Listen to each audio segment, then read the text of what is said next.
హల్లెలూయా. ప్రభువైన యేసుక్రీస్తు వారి నామములో మీ అందరికీ శుభములు. ఈరోజు వాక్యాన్ని మనం చదువుకుందామండి. కీర్తన గ్రంథం 16వ అధ్యాయము 11వ వచనం చదువుకుందాం. జీవ మార్గమును నీవు నాకు తెలియజేసేదవు, నీ సన్నిధిని సంపూర్ణ సంతోషము కలదు, నీ కుడి చేతిలో నిత్యము సుఖములు కలవు. ప్రియా దేవుని బిడ్డలారా, సంతోషంగా ఉన్నారా?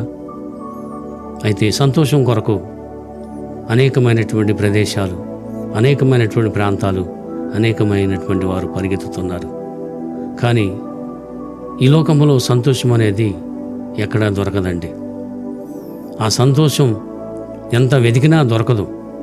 కాబట్టి ఆ సంతోషం అనేది వారికి దొరికితే అది అశాశ్వతమైనటువంటి సంతోషమే కానీ నిజమైనటువంటి సంతోషం కాదు. కాబట్టి నిజమైనటువంటి సంతోషం ఉంది అంటే అది యొక్క దేవుని సన్నిధిలోనే నిజమైనటువంటి సంతోషం.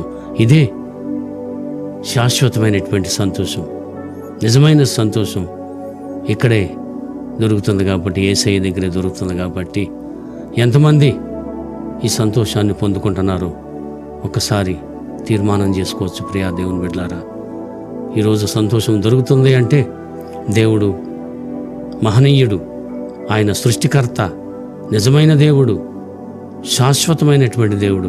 శాశ్వతమైనటువంటి ఆ యొక్క సంతోషం మన యేసయ్య దగ్గరే ఉంటుంది. కాబట్టి ఈ రోజున తీర్మానం చేసుకున్నట్లయితే చిన్న ప్రార్థన చేద్దాం.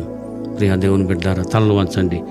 పరిశుద్ధుడు అయిన దేవా, కృపగల తండ్రి, నిజమైన సంతోషం ఎక్కడ దొరుకుతుందంటే అది మీ దగ్గరే దొరుకుతుంది. ప్రభువా, మా ప్రియ బిడ్డల్ని మీరు కరుణించండి.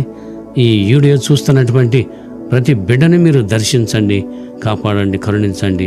మీ సన్నిధి కాంతి వారి మీద ఉంచి మీ నామానికి మాత్రమే మహిమ, ఘనత, ప్రభావాలు తెచ్చుకోమని మా ప్రభువును మీ ప్రియరక్షకుడైన యేసయ్య పరిశుద్ధమైన నామం బట్టి మిక్కిలి వినయముతో వేడుకొంచున్నాము మా పరమ తండ్రి. ఆమేన్, ఆమేన్.